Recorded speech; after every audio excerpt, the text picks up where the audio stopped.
Ladies and gents, hello and welcome to another video. This is going to be a fun one because inside this package should be a first generation Apple iPad that's never been updated. This one should be running iOS 3, and we're going to get into how I knew that once we get it opened up because it was not obvious from the eBay listing photos that I bought this from. So without further ado, let's get this thing opened up, see what kind of condition it is, and find out what we've got.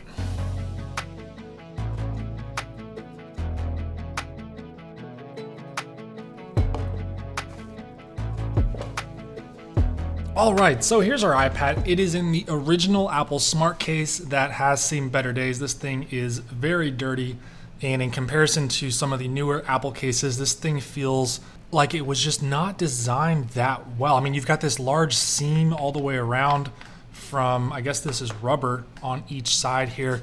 You've got this open flap, which is really just a large piece and then a really small piece here.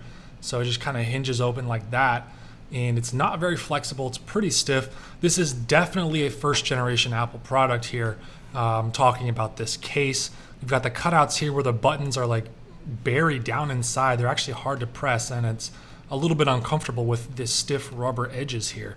This thing leaves a lot to be desired. And with that said, I did click the home button or the power button there, and we do have the connect to iTunes screen, which is not that uncommon, but what is interesting is the battery icon up here. That's usually not present on the iTunes screen here. And what's also not usual, the fact that we can rotate it into landscape mode upside down. This is definitely not your typical connect to iTunes screen.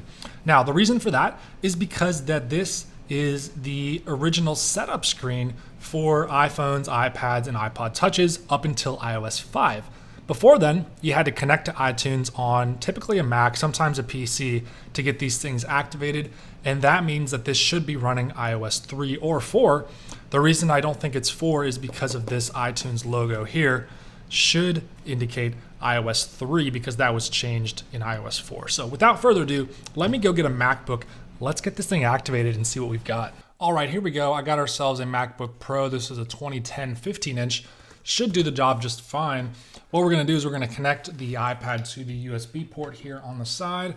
And I think we're still using iTunes on High Sierra. I don't think it's switched over to Finder yet, but should tell us either way once we get this plugged in. So there we go. We got it connected. Let's see what happens if we open iTunes.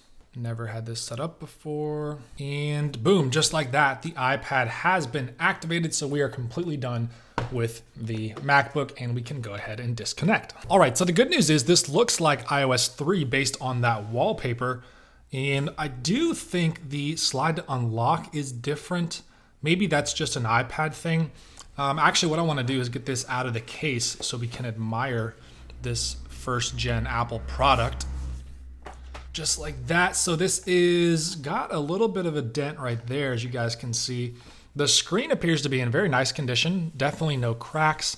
I'm not sure if there's going to be any scratches here.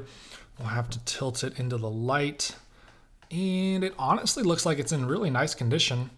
There are some marks, but for some reason my cleaning cloth likes to do that. I don't think these are actual scratches on the display. All right, enough talk. Let's get this iPad set up just like that. This is definitely iOS 3. Let me adjust the camera angle for you guys so we can see this a little bit better. And we'll go ahead and move some of our other first gen iOS products into the frame. So here we go, iPad 1, iOS 3. Let's see which version to be specific we have here. And I don't love that rainbow. I think I'm gonna have to hold it right here. And 3.2.2, this is a 64 gig model, as you can see right there. Very, very cool to see. No account signed in. This is fantastic. Let me go ahead and get connected to Wi-Fi and see if we're able to do anything. All right, so we are connected here. Let's see if the App Store loads. I don't think it's going to. Nope, I don't think iTunes. Well, no, I don't think iTunes works either. I know for sure YouTube doesn't work. This has not worked in years. Sometimes the App Store comes and goes, but YouTube is not one of those. Let's check Safari here. I think this will work. It's just up to whether or not the website will display info correctly. We'll try apple.com. Sometimes you get lucky with this, but I think basically anything below iOS 10 does not display this information correctly. And I don't even know if it's, nope, it's not gonna load. So we might not even be able to use Safari here on iOS 3, or should I say iPad OS 3 to be exact.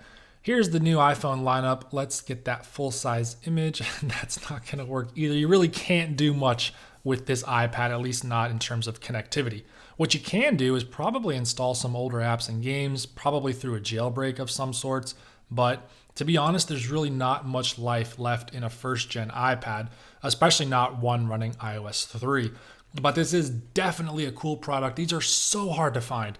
I don't really know why. I have a couple theories. I think one is that it was a first generation product. Most of the people that bought these were enthusiasts. And what do enthusiasts like to do? They like to update their software to get the newest stuff. So I think a lot of people bought this, were super happy with it. When iOS 4 and 5 came out, they updated right away, making finding one of these on iOS 3 really difficult because one, not a bunch of people bought them, and two, the people that did buy them did update them because that's just what enthusiasts do with their products. So lucky for us, whoever owned this never updated it. One thing that is going for it is the fact that you had to connect to iTunes in order to update to iOS 4 and to iOS 5. So there were a few extra hurdles you had to jump through to do that. So maybe that's the case here. That person, whoever owned this, never connected it. So therefore, they never were able to update it. So you can see just how simple this layout is. There's really not much on here at all. It's a very simple product with hardly any applications. Something unique about the iPad 1 on iOS 3 is the fact that it had home screen wallpaper. So no other iOS 3 device got that. Not the iPod Touch, not the iPhone, only the iPad had the home screen wallpaper. Now, there was no multitasking here, so I can double click that home button all I want. No multitasking. That would be introduced in iOS 4 and the iPad would get it, but on iOS 3.2, this iPad did not have multitasking. Heading into the settings app, you can see just how few options there are here. I mean, this thing barely even covers half of the tab here on the side in terms of things you can click on.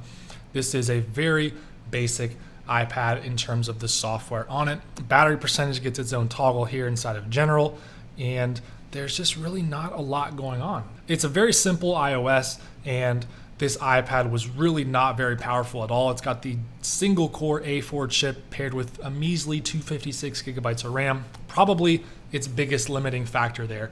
If they'd have given it 512 like the iPhone 4, this thing would have definitely supported iOS 6 and probably iOS 7. But our first gen iPad only saw support for iOS 4 and 5. So just 2 iOS updates, the shortest ever by far on an iPad, goes to the iPad first gen. This thing did not have a long run, but what it does have going for it is fantastic build quality. This device is gorgeous. I remember when this came out and holding one for the first time, this truly felt like the future. It was a revolutionary design. Look at this beautiful aluminum here with the black buttons that look so nice. You got the black Apple logo on the back here, the text down here, 30-pin connector, and the beautiful speaker grills here that are lined with mesh. I don't know if that's going to show up for you guys, but it truly looks nice, and this is a gorgeous product. One thing I want to talk about here real quick after we see the power button up here, headphone jack, and the microphone is the design of first generation Apple products. I think in terms of hardware, Apple overdoes it, and they are super nice. In terms of software and the internal performance, very bad. They are usually awful. So here we go. We got some other first gen products here. This is the iPhone that came out in 2007, the very first one. The build quality is fantastic. It's got this beautiful aluminum metal back, shiny Apple logo, very premium feeling black plastic buttons, got a headphone jack up here, power button, our little camera. You got the black antenna line down here. This was unique here. This never came back, but it's a very premium feeling product. You can see that the chrome bezel around the display looks fantastic. And of course, you've got that glass display on the front. Comparing that to a 3G and a 3GS, those just felt cheap in comparison. There's something about the first gen iPhone that just feels very premium, very sturdy, and it looks very nice as well. And of course, we got the first gen iPod Touch. Now, this does look pretty similar to the second, third, and fourth gen touches, but there are a few subtle differences. The first is the flat back, which I think feels more premium than a rounded back. We do have the black buttons as well. There's no volume buttons on this device, so that's an interesting tidbit on the first gen iPod Touch. But we do have this black metal frame around the outside that I think looks so good. Apple took this away and never brought it back on any other product, so it kind of just lives alone here on the iPod Touch 1st Gen. But it's sort of a barrier between the stainless steel back and the glass front, runs along the outside, and it actually looks super nice and it feels very good. It's very reminiscent of the 3rd Gen iPod Nano, shared this as well with the different colors. I think this iPod feels very premium as a result of a couple things there, including that metal frame around the outside and the rounded edges. And the rounded edges, but the flat back makes this feel like a very premium device. It's super sturdy. It's got some weight to it. All these 1st Gen products I think are much heavier than the ones that came out afterwards, but they feel like they were built with much more attention to detail and higher quality. So that's something to keep in mind here. I think as we see more 1st Gen Apple products, perhaps like the Apple Vision Pro and the Apple Watch, things like that, we may start to get an appreciation of Apple's thought process as they go through some of these very 1st generation products. So there you guys have it. Not a whole lot of interesting things to talk about for the 1st Gen iPad, other than it's just really difficult to find. So getting one is a real treat. One thing we can do is check out the iOS 3 wallpapers. There are some really unique ones here for whatever reason on the iPad 1st Gen. We've got some camo ones down here. I think the green leaves here is unique. I don't think that was on any other Apple device, and I don't even think it made it in the iOS 4 update for this iPad. We've seen these before. This is actually the iOS 4 stock wallpaper, but if you notice, this thing is really low resolution. So I'm not sure if this is going to show up on camera, but it's a very pixelated image. For some reason, this was just not the high definition version. It seems like it might have been made for the 1st Gen iOS screens on the iPhone and the iPod, but certainly not the iPad. You can really see that this is out of focus, or it's just not HD enough for this display. Then we have a bunch of dark images here. I don't know what this is, some sort of like texture. Not really my favorite, any of these ones here, although I do kind of like this. I think it's a chalkboard. Looks okay. Then up here we get some really interesting ones. So we've got an Aurora picture here, which is neat. It's a little dark. I think if they'd have gone with something a little more vivid, that would have looked really nice. We have this, which I do believe is on the other devices as well. This one's unique. I don't know where this is, but I don't remember seeing this on any other Apple product, no other iOS devices. So that's pretty cool. This is my all-time favorite. Don't know where this is, but this never saw appearance on any other device. For whatever reason, I think this was removed in iOS 4, even on the 1st Gen iPad. So it lives alone here on the iOS 3 iPad 1st Gen.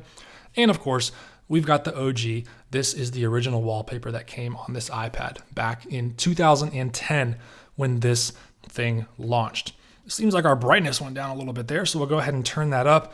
And then I think we absolutely have to go with this wallpaper. I've done it before and I'm gonna do it again. I think there's just something special about having a wallpaper that's only available on one device on a very specific version of iOS. And here it is on our 1st Gen iPad running iOS 3. That's going to do it for this video. Thank you guys so much for watching. And as always, I look forward to seeing you in another one of my videos.